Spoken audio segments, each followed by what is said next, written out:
नमस्कार दोस्तों, कोलकाता के ऐतिहासिक ईडन गार्डन्स में आज ऐसा माहौल था जैसे हवा में भी रोमांच घुला हुआ हो। आईसीसी मेंस टी20 वर्ल्ड कप 2026 के पहले सेमीफाइनल में दक्षिण अफ्रीका और न्यूजीलैंड आमने सामने थे और दांव पर था सीधा फाइनल का टिकट। स्टेडियम खचाखच भरा, ढोल नगाड़े गूंजते हुए और हर गेंद पर दिलों की धड़कनें तेज। टॉस हुआ और न्यूजीलैंड के कप्तान मिचेल सैंटनर ने बाजी मार ली। उन्होंने बिना देर किए पहले गेंदबाजी का फैसला लिया, मानो उन्हें पहले से अंदाजा हो कि शाम की नमी और बाद की ओस उनके गेंदबाजों को जादूगर बना देगी। दक्षिण अफ्रीका की ओर से अनुभवी क्विंटन डी कॉक और युवा रयान रिकेल्टन मैदान में उतरे। डी कॉक ने आते ही इरादे साफ कर दिए। पहले ही ओवर में मैट हेनरी की गेंद को घुटने टेककर ऐसा उठाया कि गेंद सीधे दर्शकों के बीच जा गिरी। लगा कि आज डी कॉक तूफान लाने वाले हैं, लेकिन कहानी में असली ट्विस्ट तो अभी बाकी था। दूसरे ओवर में जब गेंद कोल मैकोंची के हाथ में आई, तब शायद ही किसी ने सोचा होगा कि यह ओवर मैच की दिशा ही बदल देगा। चौथी गेंद पर डी कॉक ने स्लॉग स्वीप का बड़ा शॉट खेलने की कोशिश की,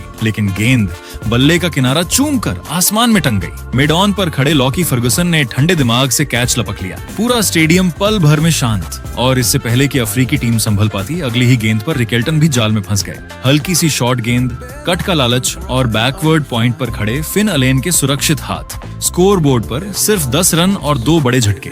कीवी खिलाड़ियों की आंखों में चमक और अफ्रीकी खेमे में सन्नाटा। अब जिम्मेदारी थी कप्तान एडन मार्करम और युवा सनसनी डिवॉल्ड ब्रेविस पर। मार्करम को तो किस्मत ने खुलकर साथ दिया। मिड विकेट पर खड़े रचिन रविंद्रा ने उनका आसान कैच टपका दिया। ईडन की भीड़ ने हैरानी से सिर पकड़ लिया और मार्करम ने इसे ईश्वर का संकेत मान लिया। फिर क्या था, उन्होंने जेम्स नीशम के एक ओवर को निशाना बनाया। एक शानदार छक्का, फिर करारी चौका, और देखते ही देखते 17 रन उस ओवर से निकल गए। लगा कि दक्षिण अफ्रीका वापसी की राह पर है, लेकिन न्यूजीलैंड के स्पिनरों ने हार मानने से इनकार कर दिया। उन्होंने ऐसी कसी हुई गेंदबाजी की कि रन जैसे सूखने लगे। हर शॉट पर फील्डर, हर गैप बंद। मैच अब शतरंज की बिसात बन चुका था, जहां हर चाल सोच समझकर चली जा रही थी। 7.4 ओवर में एक बार फिर रचिन रविंद्र अपनी फिरकी का जादू लेकर आए और उन्होंने मार्करम को एक लूप वाली फ्लाइटेड गेंद पर पूरी तरह छका दिया। मार्करम ने इसे लॉन्ग ऑन के ऊपर से खेलने का साहसी प्रयास किया, लेकिन वहां तैनात डेरिल मिचेल ने चीते जैसी फुर्ती दिखाते हुए आगे की ओर एक लंबी डाइव लगाई और जमीन से चंद इंच ऊपर एक अद्भुत कैच लपककर मार्करम की पारी का दुखद अंत कर दिया। इसके बाद ईडन गार्डन्स की पिच पर कदम रखा दुनिया के सबसे खूंखार और बेरहम फिनिशर किलर मिलर, यानी डेविड मिलर ने। उस पल स्टेडियम की मिट्टी भी जैसे गवाह बन रही थी कि यहाँ से कोई महागाथा लिखी जाएगी या तबाही का मंजर पूरा होगा। दक्षिण अफ्रीका की पारी एक ऐसे नाजुक मोड़ पर थी जहां हर डॉट गेंद करोड़ों प्रशंसकों के दिल की धड़कनें बढ़ा रही थी। मिलर से एक ऐसी ऐतिहासिक पारी की उम्मीद थी जो टीम को इस गड्ढे से बाहर खींच सके। उन्हें आते ही एक और जीवन दान मिला, जिसे देखकर लगा कि आज शायद किस्मत प्रोटियाज टीम पर मेहरबान है। दुनिया के सर्वश्रेष्ठ और सबसे फुर्तीले फील्डरों में शुमार ग्लेन फिलिप्स ने बाउंड्री के पास उनका एक कठिन कैच छोड़ दिया। यह एक ऐसा मौका था जिसे फिलिप्स आमतौर पर अपनी आंखों पर पट्टी बांधकर भी पकड़ लेते, लेकिन आज ईडन की नियति कुछ और ही पटकथा लिख रही थी। हालांकि ऐसा प्रतीत हो रहा था कि आज कुदरत ने दक्षिण अफ्रीका के खिलाफ जाने की ठान ली थी। मिलर इस जीवन दान का रत्ती भर भी फायदा नहीं उठा पाए और 10वें ओवर की तीसरी गेंद पर रचिन रविंद्र की एक चतुराई भरी आर्म बॉल के जाल में फंस गए। मिलर ने एक प्रचंड प्रहार करने की कोशिश की, लेकिन गेंद बल्ले के बाहरी हिस्से को चूमती हुई हवा में लहराई और एक बार फिर डेरिल मिचेल ने कोई गलती न करते हुए उसे अपने सुरक्षित हाथों में कैद कर लिया। अभी दक्षिण अफ्रीकी खेमा इस गहरे सदमे को झेल ही रहा था कि इसी ओवर की अंतिम गेंद पर जेम्स नीशम ने अपनी क्रिकेटियां बुद्धि और अनुभव का बेजोड़ परिचय दिया। उन्होंने शानदार लय में दिख रहे डिवॉल्ड ब्रेविस को एक धीमी गति की ऑफ कटर गेंद पर ऐसा फंसाया कि ब्रेविस गेंद की गति को पूरी तरह से पढ़ने में नाकाम रहे। गेंद उनके बल्ले को छकाती हुई स्टंप्स या फील्डर की ओर गई और ब्रेविस का विकेट गिरते ही दक्षिण अफ्रीका की कमर टूट गई। मात्र 80 रनों के कुल योग पर दक्षिण अफ्रीका की आधी टीम पवेलियन की शोभा बढ़ा रही थी। कीवी टीम ने सेमीफाइनल की इस निर्णायक और हाई प्रोफाइल जंग पर अपनी फौलादी पकड़ इतनी मजबूत कर ली थी कि वहां से प्रोटियाज टीम की वापसी एक असंभव और काल्पनिक चमत्कार जैसी लगने लगी थी। ईडन गार्डन्स के उस ऐतिहासिक और विशाल मैदान पर, जहां की हवाओं में सेमीफाइनल का भारी दबाव किसी भारी पत्थर की तरह महसूस हो रहा था, दक्षिण अफ्रीका का मध्यक्रम पूरी तरह बिखर चुका था। मैदान के चारों ओर मौजूद कीवी फील्डर्स किसी शिकारी की तरह घेरा डाले हुए थे और रनों का अकाल पड़ा हुआ था। दबाव की गंभीरता का अंदाजा इसी बात से लगाया जा सकता था कि 13वें ओवर की समाप्ति तक पहुंचते पहुंचते दक्षिण अफ्रीका ने अपने इस पूरे वर्ल्ड कप टूर्नामेंट का सबसे धीमा शतक पूरा किया। स्कोर बोर्ड पर दर्ज 100 रनों के योग्य पर 5 मुख्य विकेटों का गिर जाना किसी भी टीम के लिए एक डरावना और खौफनाक मंजर था, जिसने दक्षिण अफ्रीकी प्रशंसकों के चेहरे पर मायूसी की गहरी लकीरें खींच दी थी।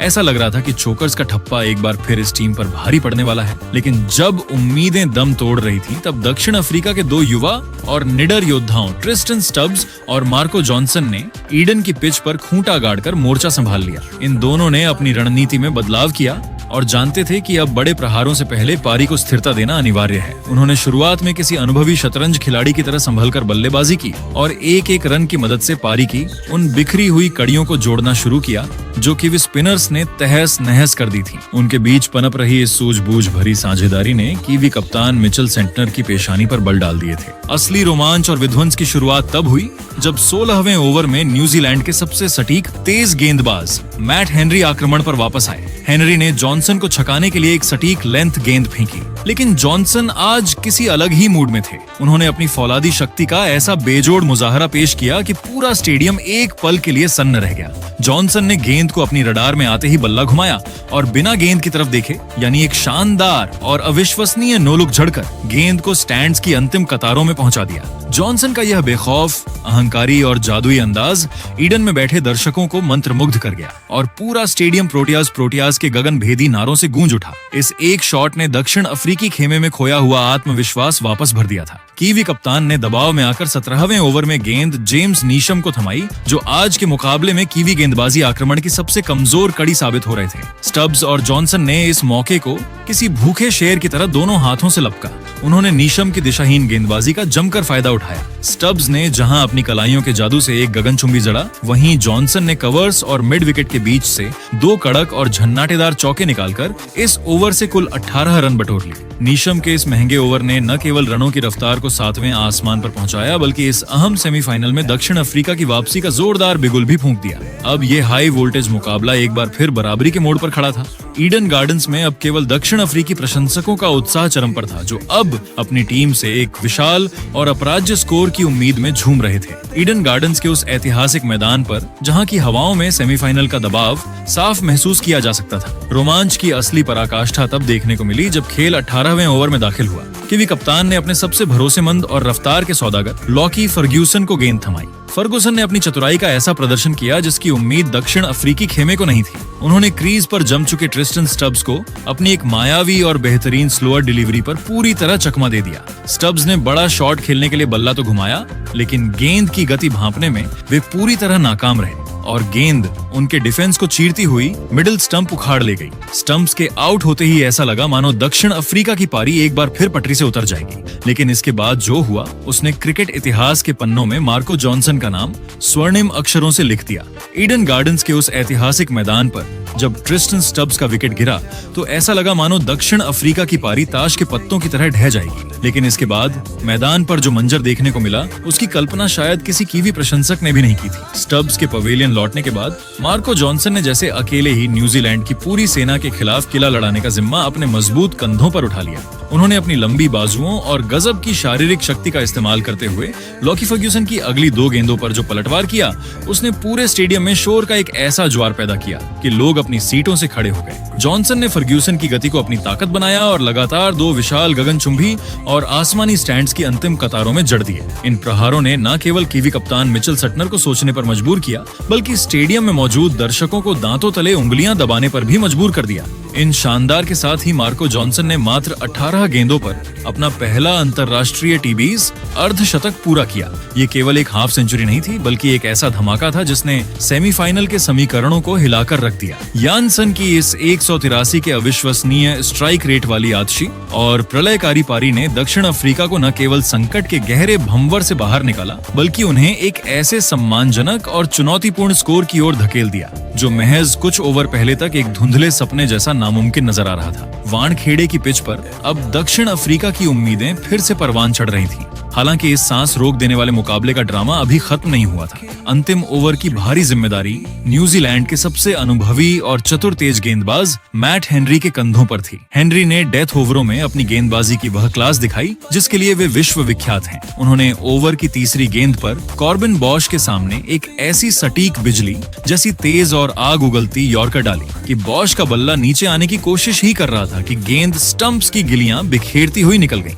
ईडन के मैदान पर स्टंप्स के बिखरने की वह आवाज दक्षिण अफ्रीकी समर्थकों के लिए एक बड़ा झटका थी। हेनरी यही नहीं रुके, उनका आत्मविश्वास अब 7वें आसमान पर था। अगली ही गेंद पर उन्होंने अपनी गेंदबाजी में वह जादुई बदलाव किया जिसकी उम्मीद कागिसो रबाडा को नहीं थी। उन्होंने एक स्लोअर कटर फेंकी। रबाडा ने गेंद की गति को पढ़ने में भारी गलती की और उसे लॉन्ग ऑन के ऊपर से चिप करने का प्रयास किया, लेकिन गेंद में उतनी रफ्तार नहीं थी कि वह बाउंड्री पार कर पाती और वह सीधे लॉन्ग ऑन पर खड़े फील्डर के सुरक्षित हाथों में समा गए। मैट हेनरी अब हैट्रिक की सुनहरी दहलीज पर खड़े थे और पूरा कीवी खेमा जश्न में डूबा था। हेनरी की इस चतुराई भरी गेंदबाजी ने दक्षिण अफ्रीका की पारी को 169 रनों के स्कोर पर रोक दिया। एक समय जहां 140 रन भी मुश्किल लग रहे थे, वहां जॉनसन के तूफान और हेनरी के पलटवार ने इस सेमीफाइनल को एक ऐसी स्थिति में पहुंचा दिया जहां से कोई भी टीम फाइनल का रास्ता तय कर सकती थी। दक्षिण अफ्रीका ने निर्धारित 20 ओवरों के अंत में 8 विकेट खोकर 169 रनों का एक लड़ाकू स्कोर बोर्ड पर खड़ा किया। जब फाइनल का टिकट सामने रखा हो और स्कोर बोर्ड पर 170 रनों का लक्ष्य चमक रहा हो तो मैदान का माहौल अपने आप बदल जाता है। उस शाम भी कुछ ऐसा ही नजर आता। सामने थी न्यूजीलैंड नेशनल क्रिकेट टीम और चुनौती दे रही थी south Africa national cricket team. दांव पर था फाइनल का दरवाजा और दोनों टीमों की धड़कनें जैसे एक ही रफ्तार से दौड़ रही थी। जैसे ही न्यूजीलैंड के दोनों सलामी बल्लेबाज मैदान पर उतरे, ऐसा लगा मानो उन्हें किसी डर का नाम ही नहीं मालूम। पहली ही गेंद से इरादे साफ थे, आज या तो इतिहास बनेगा या फिर दिल टूटेंगे। लेकिन जिस आत्मविश्वास के साथ उन्होंने शुरुआत की, उससे साफ लग रहा था कि आज की रात कीवी टीम के नाम लिखी जाने वाली है। पावर प्ले के 6 ओवर जैसे किसी तूफान का ट्रेलर थे। गेंदबाज लाइन बदलते रहे, लेंथ बदलते रहे, लेकिन नतीजा वही गेंद बाउंड्री के पार। फिन एलन ने तो शुरुआत से ही ऐसा रुख अपनाया जैसे उन्हें 170 नहीं 270 का पीछा करना हो। उनकी बल्लेबाजी में एक अलग ही किस्म की बेफिक्री थी। शॉट इतने साफ और दमदार कि फील्डर सिर्फ गेंद को स्टैंड्स में जाते हुए देख सकते थे। दूसरी तरफ टीम सैफर्ड भी पीछे रहने वालों में से नहीं थे। उन्होंने शुरुआत में थोड़ा समय लिया, लेकिन जैसे ही लय मिली फिर तो चौकों की झड़ी लग गई। ड्राइव, पुल, कट, हर शॉट किताब के पन्नों जैसा सटीक। पावर प्ले खत्म होते होते स्कोर बोर्ड 84 पर पहुंच चुका था और सबसे बड़ी बात, कोई विकेट नहीं। साउथ अफ्रीका के गेंदबाजों के चेहरे पर चिंता साफ दिखाई दे रही थी। कप्तान बार बार फील्ड बदल रहे थे, कभी स्पिन, कभी तेज गेंदबाजी, लेकिन कीवी जोड़ी किसी भी प्लान में फंसने को तैयार नहीं थी। फिन एलन ने सिर्फ 19 गेंदों में अपना अर्धशतक पूरा किया। स्टेडियम तालियों से गूंज उठा। हर चौके के साथ शोर बढ़ता गया। ऐसा लग रहा था जैसे गेंदबाजों पर दबाव नहीं बल्कि उनके आत्मविश्वास पर चोट लग रही हो। दूसरी ओर सैफर्ड ने भी 28 गेंदों में अपना अर्धशतक ठोक दिया। दोनों के बीच तालमेल इतना जबरदस्त था कि रन अपने आप आते जा रहे थे।